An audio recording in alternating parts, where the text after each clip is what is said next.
आज ओवैसी महाराष्ट्र के संभाजी नगर में थे। ओवैसी अब पूरे देश में घूम घूम कर मुसलमानों से वक्फ एक्ट के खिलाफ लामबंद होने की अपील कर रहे हैं। कई शहरों में मुस्लिम संगठनों के लोग सड़कों पर उतरकर इसका विरोध कर रहे हैं।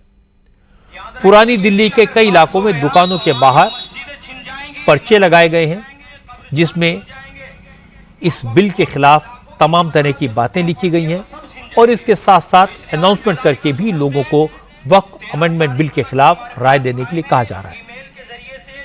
All India Muslim personal law board की तरफ से भी एक QR कोड जारी किया गया है जिसमें मुसलमानों से अपील की गई है कि वो ज्यादा से ज्यादा इस QR कोड को स्कैन करें, इस पर अपनी राय दें और वक्फ अमेंडमेंट बिल का विरोध करें। आज ओवैसी ने भी संभाजी नगर में तीखी तकरीर की।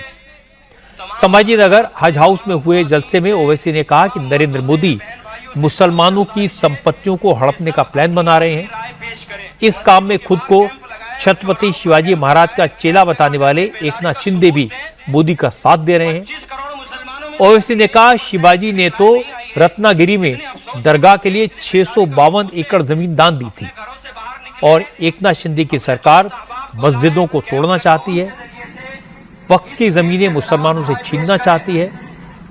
ओवैसी ने कहा अगर मोदी के मंसूबों को नाकाम करना है तो महाराष्ट्र में मजलिस को मजबूत करना होगा, वरना मुसलमानों के पास न अपनी क़यादत होगी न असेंबली और पार्लियामेंट में मुसलमानों के हक करने वाले कोई नेता होंगे। याद रखो मुसलमानों, हमने एक मस्जिद को खो दिया, तुम और कितनी मस्जिदों को खोने के लिए तैयार हो।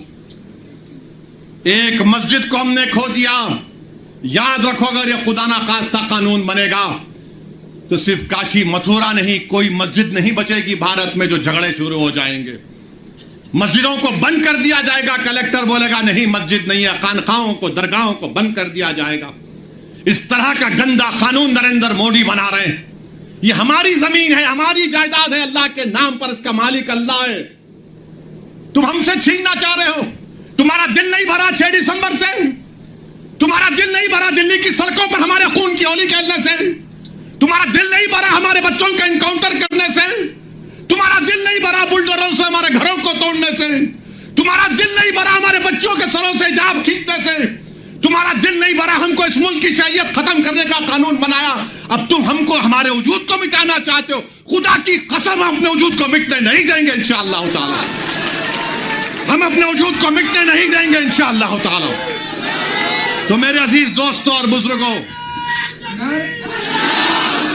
मेरे अजीज दोस्तों और बुजुर्गों, मेरी आपसे दबन गुजारिश है कि महाराष्ट्र के असेंबली इंतखाबात आने वाले हैं।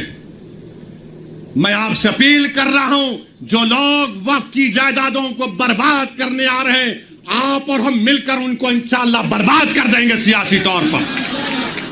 मेरी आपसे अपील है कि मैं यकीनन कह रहा हूं कि इस महाराष्ट्र की विधानसभा में आपको इम्तियाज जलील को और मंजलिस के नुमाइंदों को भिजाना जरूरी है। तुम्हारी आवाज हो, अगर तुम्हारी आवाज नहीं होगी तो कौन आवाज उठाएगा।